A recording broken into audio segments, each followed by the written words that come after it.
Alô, sociedade sul-mato-grossense, meu nome é Cláudio Souza. Estou aqui para apresentar mais uma edição do Conexão Pública MS. Nosso entrevistado de hoje é o Marquinhos Trade, ex-prefeito da capital, que deixou o cargo para concorrer ao governo do estado. Marquinhos, muito obrigado pela sua presença aqui. Sabemos que a agenda de um pré-candidato é intensa e extensa. Gostaria de agradecer a sua assessoria, agradecer a você em nome do Fórum dos Servidores Públicos de Mato Grosso do Sul, em nome do nosso coordenador, hoje aqui presente, acompanhando a entrevista, Leonardo, presidente do Sindjusto, do capitão Mônico, presidente da AMB, e dos demais integrantes do Fórum dos Servidores. Hoje aqui também conosco, nosso pré-candidato, o Tacílio Sakai. Então, para nós é uma honra ter mais um pré-candidato que vai disputar o governo do estado aqui conosco. Nosso programa é um programa diferente da mídia comercial, é direcionado ao nosso segmento, aos servidores públicos do estado, que é ali um nicho mais crítico. E é importante a sua entrevista, a sua vinda aqui. Você é um político que tem aí caminhado, trabalhado no sentido de ter uma projeção para chegar a disputar essa eleição. Eu gostaria de agradecer, então, mais uma vez em nome do Fórum e, desde já, perguntar a você da sua trajetória política e por que que você quer ser governador do estado. Olha, eu quero agradecer ao Fórum dos Servidores, ao programa Conexão Pública, aos presidentes, ao Leonardo, ao Barbosa, ao Mônaco, desejar boa sorte ao pré-candidato Sakai. E o que me motiva é a minha fé. Eu não tenho caminhado por aquilo que eu vejo. Eu me movo por aquilo que eu creio. E eu creio que é possível fazer um estado com uma gestão pública mais humana, onde o diálogo pode prevalecer sobre a imposição, onde a saúde pública seja tratada com respeito ao ser humano, onde se faça efetivamente política de educação e não política na educação. É possível sim ter um governo de ficha limpa, de vida limpa, gestores que dão exemplos e, acima de tudo, a certeza e a convicção de que não podemos ter um Estado que cresce no PIB, mas aumenta o número de pessoas em dificuldades. Nessa miscigenação entre a teoria e a prática, é possível sim levar Mato Grosso do Sul a um patamar jamais visto anteriormente. Marquinhos, essa sua saída da prefeitura, da capital, para disputar o governo do estado, ela nasce da sua vontade pessoal ou nasce aí de um projeto político que te envolve já há algum tempo? Olha, Cláudia, é comum a resposta dos políticos profissionais afirmarem que nenhuma candidatura sai por força de um grupo, ela sempre brota do anseio popular. Olha, o que eu volto a repetir a você, há 24 anos esse estado é comandado apenas por 3 pessoas. Isso é inédito no nosso Brasil. E há 24 anos o estado não tem uma saúde pública efetiva. Nós vamos implementar a regionalização. Nunca saiu do papel a regionalização da saúde. Olha, para construir um aquário eles levaram quase 14 anos. É algo assim surreal para que a gente fique de braços cruzados. E a partir do momento em que eu me preparo e me sinto experiente administrativamente, no auge da minha maturidade, na condução de um Estado que precisa de mudança, que necessita de uma transformação, de uma política pública social e, sobretudo, da revisão da política tributária, eu tive sim a coragem e o destemor para fazer um novo tempo com novas conquistas no Mato Grosso do Sul. Me diga uma coisa, nessa questão da sua administração à frente da prefeitura, um mandato saindo agora, como é que foi a sua relação com os servidores públicos do município? nesse período e qual foi o percentual de reajuste que eles tiveram nessa sua gestão antes da sua saída agora em 2022?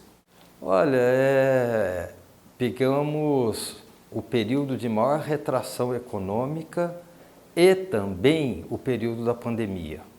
Estivemos 5 anos e 3 meses à frente da administração da capital. Não tivemos nenhuma greve.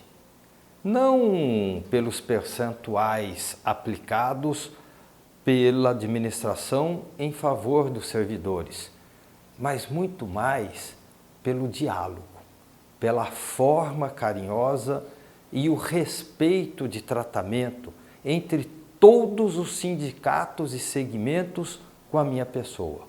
Sabe, Cláudio, eu nunca me furtei a atender nenhum deles. Eu nunca virei as costas e bati a porta ou coloquei cavalos ou bombas na frente da prefeitura. Pelo contrário, eu fui xingado, eu fui insultado, eu fui muitas vezes caluniado. Eu tenho processos contra dirigentes de associações da prefeitura e sempre com calma, com paciência e tranquilidade eu abria as planilhas e mostrava a eles.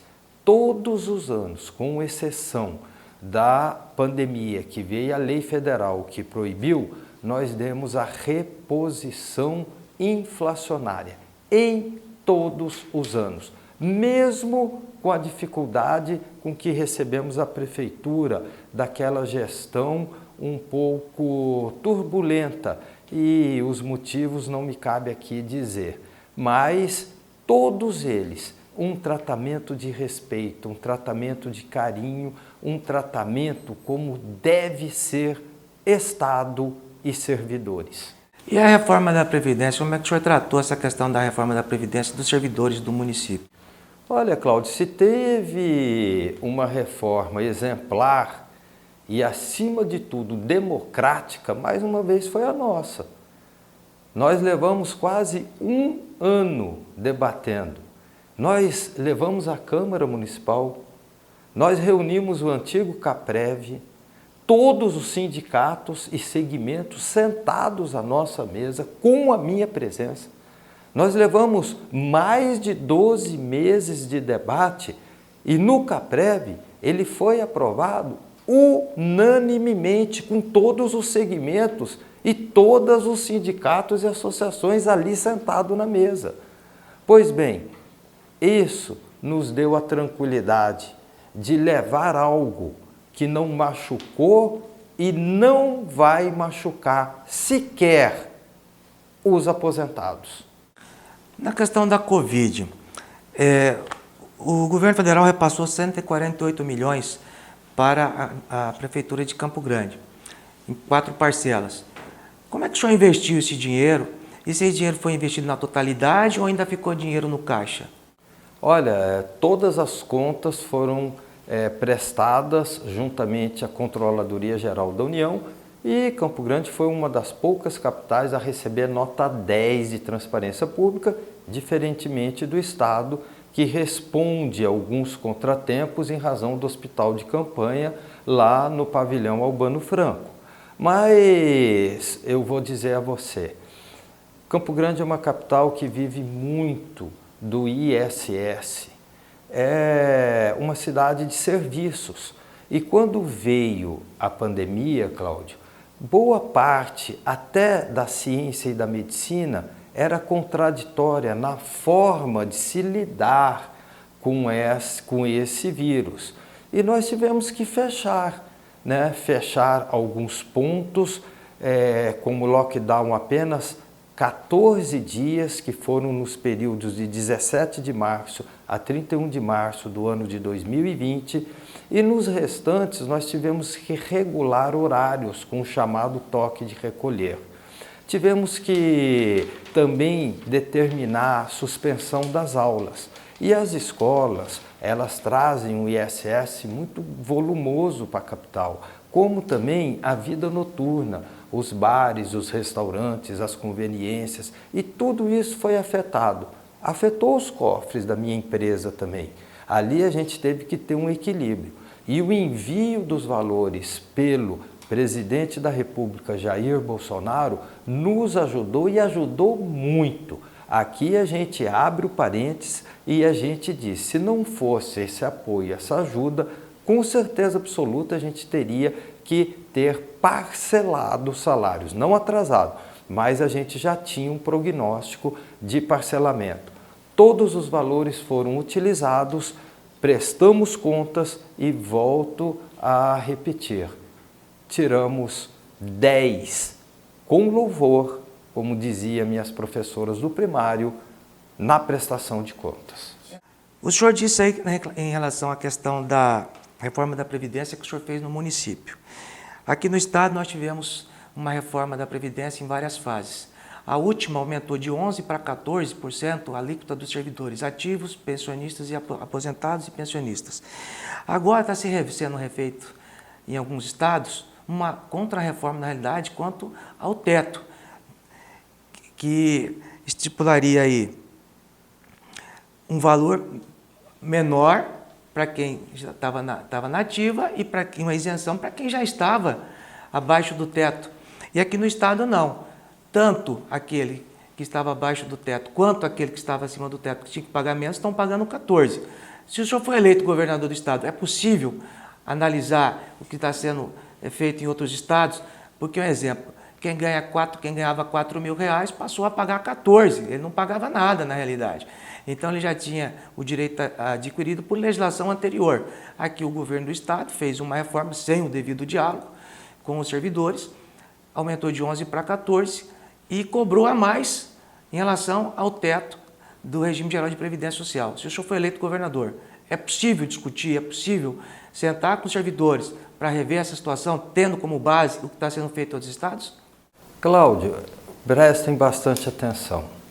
Esse é a conclusão, os números no seu resultado final que o Cláudio passou a todos nós. O mais grave disso tudo foi a maneira da condução para chegar a esses valores. De maneira sorrateira, de maneira veloz, de maneira onde o debate democrático não foi oportunizado. Aqueles que perderam e a votação mais pífia e vergonhosa possível. Fizeram de urgência, fizeram com receio de qualquer manifestação pacífica, virtual, a toque de caixa. Isso é que fere princípios. Independentemente de estar certo ou errado, o debate tem que ser frente a frente. Apunhalar pelas costas e nas costas é típico dos pusilâmines, daqueles que falam, mas não praticam, daqueles que pregam e depois somem. Olha, eu digo uma coisa a você, a revisão pode ser feita? Evidentemente que sim, mas com responsabilidade, com todos sentados à mesa. Na nossa Previdência, o que nós fizemos? Nós fizemos com que aqueles que já estavam aposentados teria 14% somente em cima do teto superior ao INSS. Aos demais, não. E de setembro de 2021 em diante, só pegou 14% em cima do teto a quem recebia até 3, superior a 3 salários mínimos. O restante foi 0%. Por quê? Porque nós sentamos com as categorias, nós discutimos com a categoria. Eu não sabia de tudo e eu não tenho vergonha de dizer que a gente não dominava todo o assunto, porque isso é humildade. E muitos presidentes de associações e sindicatos me deram aulas dizendo o seguinte: Marquinhos, passei a minha vida toda aqui, passei o meu matrimônio, meu filho era pequeno, hoje eu já tenho neto. Eu estou sendo agora aposentar e estão me retirando abruptamente 14% da noite para o dia. Isso é possível de ser revisto, sim, todavia com responsabilidade e publicamente, nada virtual e às escondidas. Marquinhos, nós temos um problema no Estado, em vários segmentos, em várias categorias, que é a falta de efetivo. Um exemplo, na Polícia Militar, no Bombeiro, na Polícia Civil, policial civil custodiando preso em delegacia, parece um problema ad eterno. E a outra é a questão da carga horária. Anteriormente se faziam 6 horas, o servidor se fazia 6 horas, não por escolha própria, mas porque os governos achavam uma maneira de economizar na energia elétrica, na água, ou seja, no custeio. Então, o servidor fazia 6 horas diretamente, não pela vontade dele, mas porque os governos anteriores achavam que era necessário para diminuir o custo. Você, eleito governador, é possível rever essa situação e também essa questão de concurso público para áreas, digamos assim, estratégicas? Olha, eu já tinha dito, e alguns estão até copiando, o retorno às 6 horas, ele é legal, possível, traz economicidade à empresa ou município, ao Estado, e ela também, Cláudio, ela não reduz a eficiência e a produtividade do órgão público. Com certeza. Ela é possível de ser aplicada sim. Por que retiraram isso daí? Porque nada é feito com planejamento e com estudo técnico. Tudo é realizado no afogadilho. É por isso que nós necessitamos dessa mudança, uma mudança com quem tem competência de gestão, com uma equipe conectada à legislação pertinente e, sobretudo, a criatividade de buscar, através do serviço público, reduzir impostos sem desmerecer o crescimento do Estado e da qualidade de vida das pessoas. Veja bem, quando você fala redução, eu entendo que em muitas secretarias e muitos órgãos, como o Detran, por exemplo, é possível sim você aplicar 6 horas corrido, que vai trazer até mais eficiência e eficácia ao órgão público. Sabe uma coisa que eu aprendi muito e, se Deus me permitir, eu vou levar para o Estado? Você sabe que muitas categorias podem trabalhar home office. É possível. Eu tenho visto trabalhos administrativos que tiveram que retornar e traz um gasto enorme para o Estado. E nós vamos fazer um estudo profundo de uma modernização do funcionamento da máquina estatal, porque além da redução do horário para 6 horas corrido, nós vamos ainda implementar o home office em muitas categorias. Com relação à ausência de concurso público, isso é mais do que repisar aquilo que a gente tem falado e gritado há muito tempo dentro do Mato Grosso do Sul. Pior que isso é você tratar diferentemente trabalhos iguais. Educação, por exemplo. Mato Grosso do Sul é o único estado do Brasil onde o educador concursado recebe mais do que o educador convocado. Isso é um absurdo, mesmo cumprindo as mesmas 40 horas. Ora, isso vai ser revisto, isso vai ser devolvido à justiça para, com o princípio da isonomia, todos possam ter direitos, utilização da voz das associações, dos sindicatos e dos segmentos, e nenhuma decisão será unilateral. Assim nós fizemos na prefeitura, assim nós vamos fazer no governo do Estado. Marquinhos, em 7 anos e meio de gestão, o atual governador, Reinaldo Azambuja, não concedeu a RGA, que é diferentemente da correção inflacionária com base no IPCA. A RGA é prevista na Constituição Federal, então todo ano ele deve ser aplicado, aí sim, de acordo com o período dos últimos 12 meses. E o que acontece? Nós não tivemos 2015, 2016, nós não tivemos a aplicação da RGA. O fórum, com base em cálculo de IES,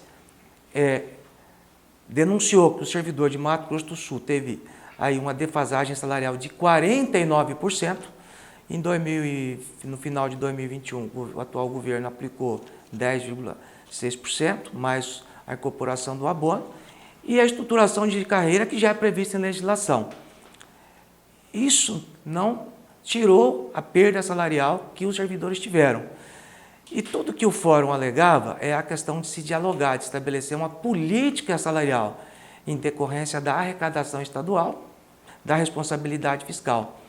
E isso não foi proporcionado. Você ser eleito governador, você tem como firmar um compromisso com os servidores que vai estabelecer um diálogo aberto entre você e o servidor público, estabelecer uma política salarial de acordo com a realidade do Estado, mas pelo menos estabelecer um ganho real? Olha, qualquer pré-candidato aqui vai responder que vai estar aberto ao diálogo, que vai receber todos com pompas, com cafés, com água. E muitas vezes quando vence, colocam cavalos, carros, polícia e bomba na frente para não recepcionar aqueles que estão buscando apenas o compromisso da palavra que eles próprios empenharam antes do pleito eleitoral. Esse governo é um leão para cobrar impostos, para aumentar percentuais e alíquotas, mas é um gatinho para devolver isso em equipamentos públicos ou tratamento da dignidade e o respeito do funcionário público. Veja só, eles começam a arrecadar cada vez mais. O ICMS per capita mais caro do Brasil é em Mato Grosso do Sul. A cada 1 litro de gasolina que você coloca no seu carro, na sua moto, 30% vai direto para o governo estadual. Isso significa que a cada 1 litro que você coloca, R$ 2,15 diretamente vai para os cofres do Estado. Eles aumentaram o ITCD com compromisso de retroceder em 2019, que não cumpriram mais uma vez. Eles são reincidentes, dolosos em não honrar com as suas palavras. E o que isso acarretou? As pessoas que precisam hoje de um cartório, eles estão indo em outro estado. Eles não fazem mais dentro do estado de Mato Grosso do Sul. Fundersul aumentaram assustadoramente, modificaram a técnica redacional, tiraram das estradas vicinais, trouxeram para a área urbana. IPVA, nem se fala, voltaram a cobrar até de veículos que antes eram isentos, tiveram uma arrecadação acima de R$ 1 bilhão. Olha, nessas somatórias, eles fizeram até mesmo ICMS antecipado, uma substituição tributária, uma margem de valor agregado de 40%. A pessoa, antes de vender o seu produto, ela já pagou o ICMS. Se não vender, ela já pagou. E se ficar no estoque, ela já pagou também. É algo surreal que acontece dentro do nosso estado. RGA, vamos sentar, vamos debater, vamos discutir para que a gente possa encontrar uma política salarial que seja correspondente ao empenho e à dedicação do servidor público do nosso estado. Previdência. Nós temos aqui a AGEPREV, quando foi feita a reforma da Previdência, o Fórum dos Servidores Públicos, por intermédio de algumas categorias, denunciou que o governo do estado havia retirado do fundo previdenciário mais de 420 milhões de reais. Essas denúncias foram feitas ao Ministério Público Federal, Estadual, à Assembleia Legislativa. A única resposta veio do MP estadual, através de um parecer que dizia que realmente o dinheiro tinha sido utilizado indevidamente, mas que não caracterizava enriquecimento ilícito, que estaria sendo devolvido numa conta e que estaria rendendo juros. Esse foi o parecer do Ministério Público Estadual. Pois bem, nós não sabemos qual é a conta, nem para onde esse dinheiro voltou. Nós solicitamos, o Fórum solicitou ao governo do estado uma gestão paritária entre a AGEPREV e os servidores, ou seja, aqueles representantes escolhidos pelos servidores, como hoje você tem a CACEMES, que é uma gestão paritária. se eleito, você pode rever essa situação? É possível criar uma gestão paritária, já que a AGEPREV é do servidor público estadual?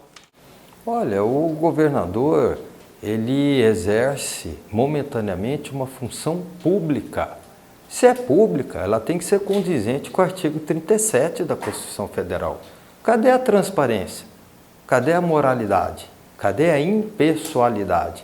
Ora, é algo que nem cabe uma resposta de maneira suave.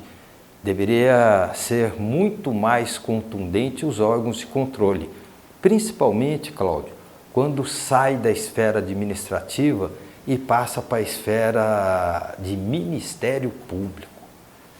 Olha, por isso aí a gente já diz, né? Vocês saíram da área da administração.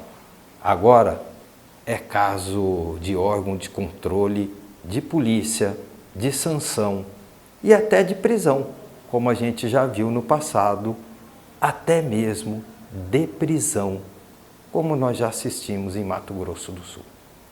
Marquinhos, gostaria de agradecer em nome da coordenação sua presença aqui, seus esclarecimentos.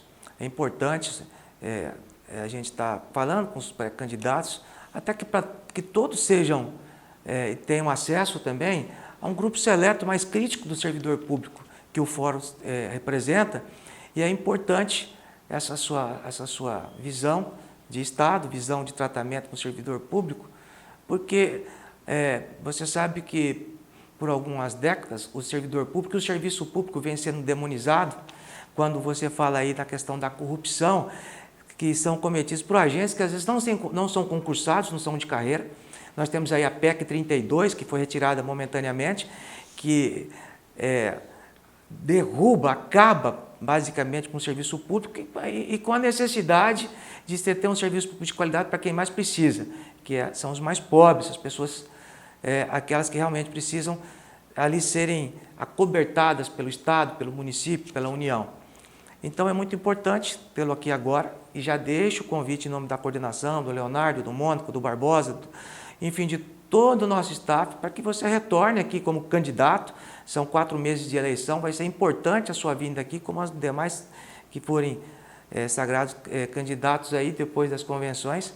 E quero que você deixe aí a sua mensagem final para os servidores públicos de Mato Grosso do Sul e reafirmando os seus compromissos com o segmento.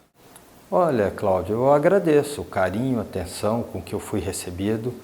Volto a reiterar o desejo de êxito do pré-candidato Sakai, agradecer o convite dos presidentes, do Leonardo, do Mônaco, do Barbosa, daqueles que não puderam aqui estar presente durante essa entrevista.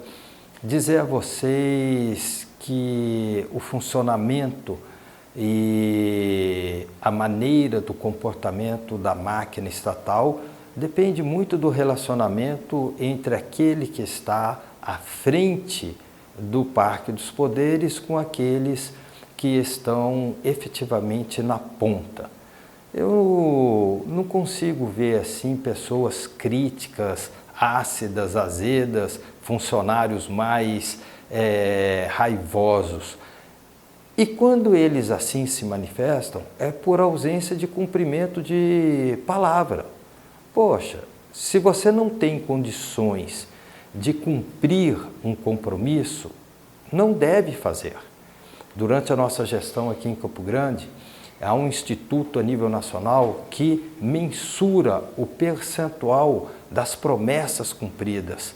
Nós fomos o gestor que mais cumpriu promessas no nosso programa de governo. Saímos agora reeleitos no primeiro turno com mais de 218 mil votos, com 48% das promessas entregues ao TRE já cumpridas, e deixamos um caixa de 337 milhões e o 13º já provisionado. Concedemos todos os reajustes, inclusive o da educação, que atinge o piso máximo de 100%, outrora afrontado pelos gestores do passado.